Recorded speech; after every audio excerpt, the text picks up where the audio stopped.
The spacecraft was a long way from home. I thought it might be a good idea, just after Saturn, to have them take one last glance homeward. From Saturn, the Earth would appear too small for Voyager to make out any detail. Our planet would be just a point of light, a lonely pixel, hardly distinguishable from the many other points of light Voyager would see, nearby planets, far-off suns.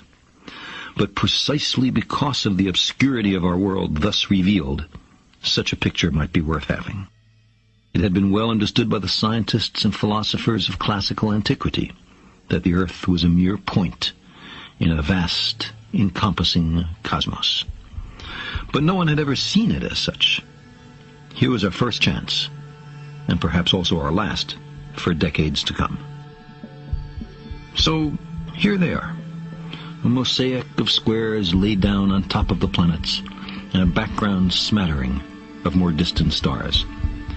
Because of the reflection of sunlight off the spacecraft, the Earth seems to be sitting in a beam of light, as if there was some special significance to this small world. But it's just an accident of geometry and optics. There is no sign of humans in this picture. Not our reworking of the Earth's surface, not our machines, not ourselves.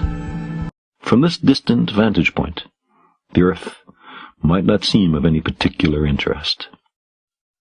But for us, it's different. Consider again that dot. That's here. That's home. That's us. On it, everyone you love, everyone you know, everyone you ever heard of, every human being who ever was, lived out their lives.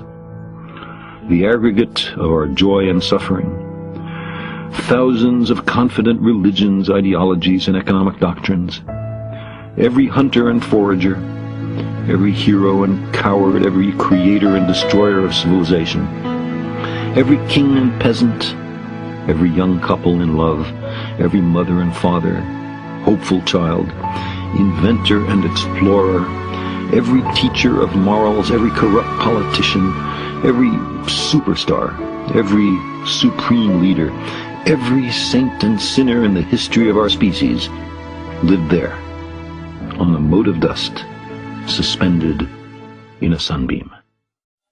The Earth is a very small stage in a vast cosmic arena. Think of the rivers of blood spilled by all those generals and emperors, so that in glory and triumph they could become the momentary masters of a fraction of a dot. Think of the endless cruelties visited by the inhabitants of one corner of this pixel on the scarcely distinguishable inhabitants of some other corner.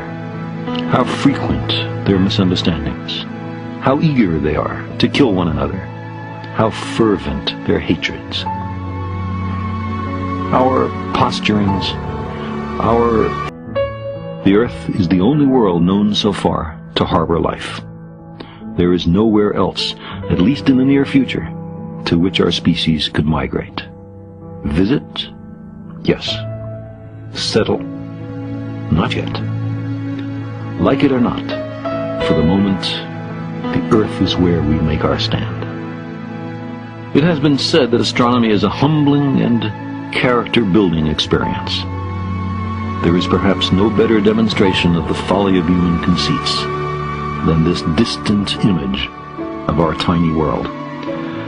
To me, it underscores our responsibility to deal more kindly with one another and to preserve and cherish the pale blue dot, the only home we've ever known.